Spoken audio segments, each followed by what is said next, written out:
You guys, you're going to have your first homework assignment. Your homework assignment is going to be to make one of the inventions that was done years ago in animation. What I want you to do, I took the liberty of actually giving you a step-by-step guide, just in the event that you don't understand my explanation. So you can go back and look at the guide and do it like the guide. Now,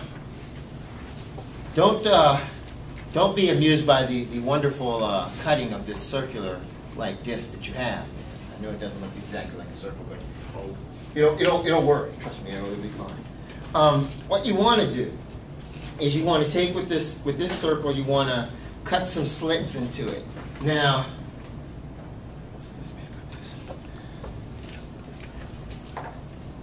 you're going to have the circle, right? You probably want to start off with a slit at the bottom, at the top, and at either side. Oh, that one's kind of big. And then put one in the middle. You just pretty need that. You probably don't even need that many slits. But that's probably the standard number. I would say like, what is that? Like 8 slits. That's probably good enough. What's going to happen is that in between each one of these slits, you're going to put like a little drawing.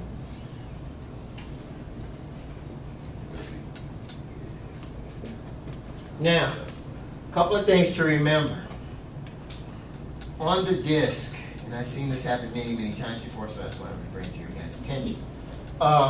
In the middle is going to be where that little stick pin is going to be attached to this wonderful device that you're going to use as a lever to hold it, this wonderful stick. Now, granted, this is a throwaway for paint, so if you give it too much pressure, it might crack, okay? So you want to be gentle with it.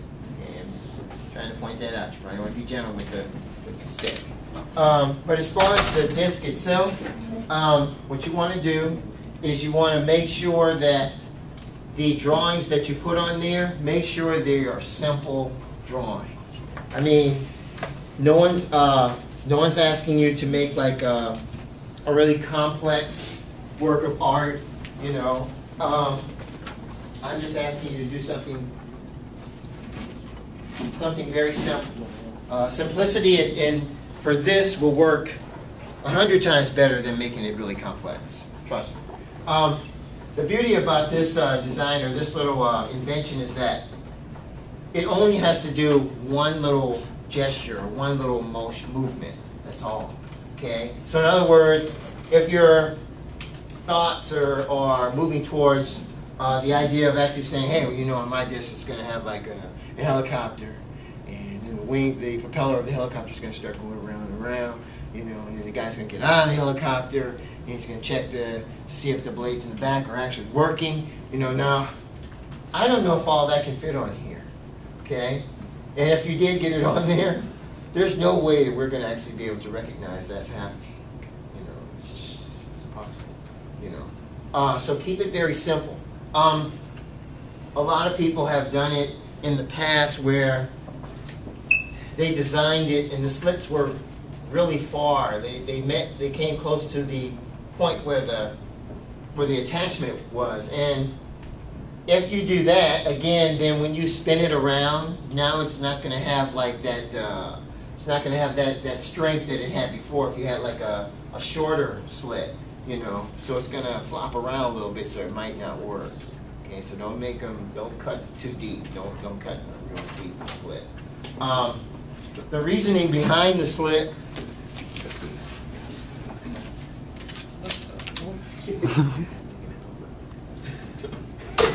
The reasoning behind the slit is that what you're going to do, just like in the picture, you're going to hold this little disc to a mirror. And you look through it, you look in between the slit, and when you spin it, that's how you'll see the illusion that you created. You'll be able to see it through the reflection in the mirror. Okay, so if you just spin it and you look at it head on, no, it's not gonna do it, you know. If it does, please be sure to let me know. Let me see yours do that, because that's amazing, and I think we could actually be on our way to Hollywood if you can do that. It'll be amazing. We won't tell anybody. We'll be on our way. And like I said to you guys in other classes, I'll be your agent. You're such a big Ferrari. I'm gonna need. If I can see that's an opportunity. You know, you can be famous. For us. Couldn't I capitalize on it a little? No Ferrari.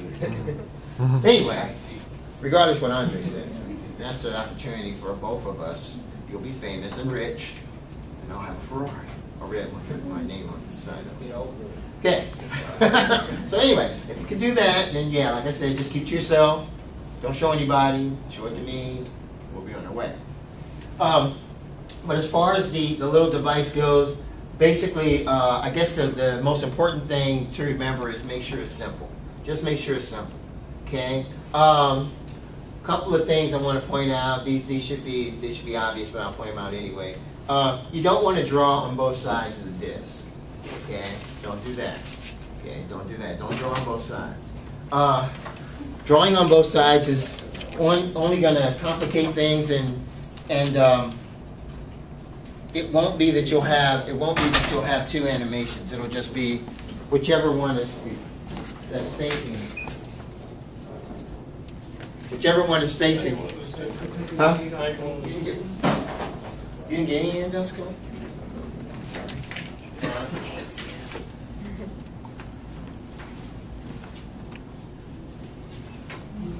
Okay. So just remember, you wanna actually make a very simple design. Maybe a character throwing something in the air. What I would do is I would look at the example that they're giving you with the frog and keep the gestures minimized or to the same amount of movement as they're keeping with this frog and the fly. Huh? Something like Avatar. The thing I just need to emphasize again, if you're so inclined to make a real elaborate drawing, and for some reason it doesn't work, and you look at your neighbors and you're like, you say, well, can I take it in the restroom? You take it in the restroom, you spin it around, you're like, well, it really works. You know, and you're wondering why yours is not working. If yours has too many little characters on there, let's just say that you had twice as many images than this, then again, when you spin it around, you gotta remember you're relying on the fact that there's enough spacing in between each one of the little characters or each one of the little designs that your eye can pick it up fast enough while it's spinning around, and it'll catch it. Like if you're looking through that slit, your eye will see one of them. It'll see one of them, and as the next one passes by, the first one may have a frown, and the next one might have a smile. You know, I mean, and you'll be able to see that because it'll pass by fast enough. But if there's no spacing, you won't get the illusion of animation. You won't see it. You know? I mean, if you have them like they're right next to each other, you know, they're all like that. You got thousands of slits. I don't know. It's gonna be kind of hard to figure out what's going on, really. You know, so this is not an opportunity to actually say, okay, well, I'm going to make this fantastic animation, you know, on my little invention, you know, and Mike's going to be really overwhelmed by it. What will be pleasingly appealing to me is if you make it based on the construction that I'm offering you by the examples. That'll be great. That'll be great. Don't go overboard. Okay, I'm just trying to don't go overboard. In the past, I've seen some really elaborate looking ones, but they didn't work. They looked really nice, you know. I mean, if you looked at them as just designs, they were nice. But when you spin it, it didn't work, you know, because they either had too much detail or here. Hold on.